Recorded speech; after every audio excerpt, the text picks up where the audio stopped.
Happy wars. ಮನಸ್ಸು, ದೇಹ ಮತ್ತು ಭೂಮಿಯನ್ನು ಒಂದಾಗಿ ಆರೈಕೆ ಮಾಡುವ ಜಾಗಕ್ಕೆ ಸ್ವಾಗತ. ಭಾರತದ ದಕ್ಷಿಣ ಭಾಗದಲ್ಲಿ ಮೋಡಗಳು ಬೆಟ್ಟಗಳನ್ನು ಅಪ್ಪಿಕೊಳ್ಳುವ ಸ್ಥಳವೊಂದು ಇದೆ. ಅದೇ ಊಟಿ. ನೀಲಗಿರಿ ಬೆಟ್ಟಗಳ ಮಧ್ಯೆ ಇರುವ ಈ ಊರು ಒಮ್ಮೆ ಸಂಪೂರ್ಣ ಕಾಡು ಮತ್ತು ಮೂಲವಾಸಿಗಳ ನೆಲವಾಗಿತ್ತು. ಹಳೆಯ ಕಾಲದಲ್ಲಿ ಇಲ್ಲಿ ಮುಖ್ಯವಾಗಿ ವಾಸಿಸಿದ್ದವರು ಟೋಡಾ ಜನಾಂಗದವರು. ಅವರು ಪ್ರಕೃತಿಯನ್ನು ದೇವರಂತೆ ಪೂಜಿಸುತ್ತಿದ್ದರು.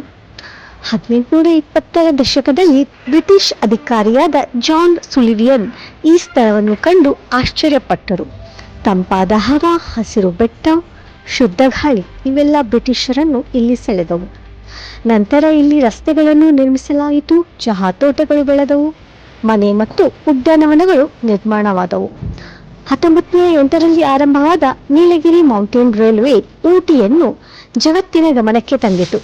ಮೋಡಗಳ ನಡುವೆ ಸಾಗುವ ಆ ರೈಲು ಪ್ರಯಾಣ ಜನರ ಕನಸಾಯಿತು. ಇಂದು ಊಟಿ ಕೇವಲ ಪ್ರವಾಸಿ ತಾಣವಲ್ಲ, ಅದು ಮನಸ್ಸಿಗೆ ವಿಶ್ರಾಂತಿ ಕೊಡುವ ಪ್ರಕೃತಿಯ ಚಿಕಿತ್ಸೆ. ತಂಪಾದ ಗಾಳಿ, ಹಸಿರು ಚಹಾ ತೋಟಗಳು, ಮಳೆ ಬಿಂದುಗಳ ಶಬ್ದ ಮಾನವನ ಒತ್ತಡವನ್ನು ಕರಗಿಸುತ್ತದೆ. ಪ್ರಕೃತಿಯನ್ನು ಕಾಪಾಡಿದರೆ ಅದು ನಮ್ಮ ಮನಸ್ಸನ್ನು ಕಾಪಾಡುತ್ತದೆ. ಊಟಿ ನಮಗೆ ಹೇಳುವ ಸಂದೇಶ: ಪ್ರಕೃತಿಯೊಂದಿಗೆ ಬದುಕಿ, ನಿಜವಾದ ಶಾಂತಿ ಪಡೆಯಿರಿ. This is Happy Wars, where we heal mind, body and earth together. Thank you.